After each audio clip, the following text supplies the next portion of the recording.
মঙ্গলবার পূর্ব মেদিনীপুর জেলার এগরায় হানা দেয় দুর্নীতি দমন শাখা বা এসিবি।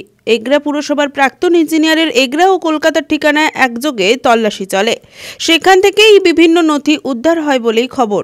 কয়েকদিন আগেই মুখ্যমন্ত্রী মমতা বন্দ্যোপাধ্যায় জানিয়েছিলেন, সরকারি প্রকল্প সাধারণ মানুষের জন্য, তাই কোনোভাবেই এই অধিকার থেকে মানুষকে বঞ্চিত করা যাবে না। কোনো রকম দুর্নীতি তিনি বরদাস্ত করবেন না। সেই বৈঠকে সরকারের বাড়ি বাড়ি জলের জন্য প্রকল্প জল স্বপ্নের কাজ নিয়ে প্রশ্ন ওঠে। ঠিকাদার ইঞ্জিনিয়ারদের একাংশের ভূমিকা নিয়েও ওঠে প্রশ্ন। রীতিমতো ক্ষোভ প্রকাশ করেছিলেন মমতা ব্যানার্জি। পুলিশকে ব্যবস্থা নেওয়ার কথাও বলেছিলেন তিনি। এই আবহে এগরায় রাজ্য পুলিশের দুর্নীতি দমন শাখার তল্লাশি ঘিরে জোর আলোচনা শুরু হয়েছে।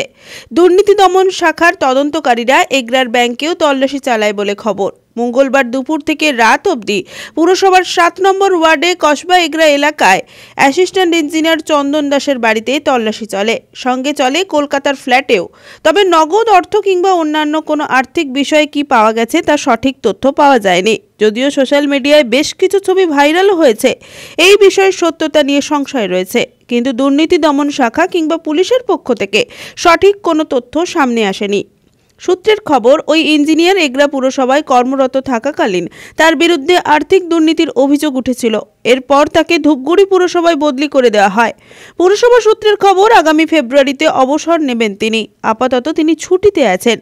মঙ্গলবার থেকে তার বাড়িতে শুরু হয় তল্লাশি। সূত্রের খবর, এগরা পুরো এলাকায় জল প্রকল্পের কাজ নেই এই প্রাক্তন ইঞ্জিনিয়ার তদন্তকারীদের স্ক্যানারে।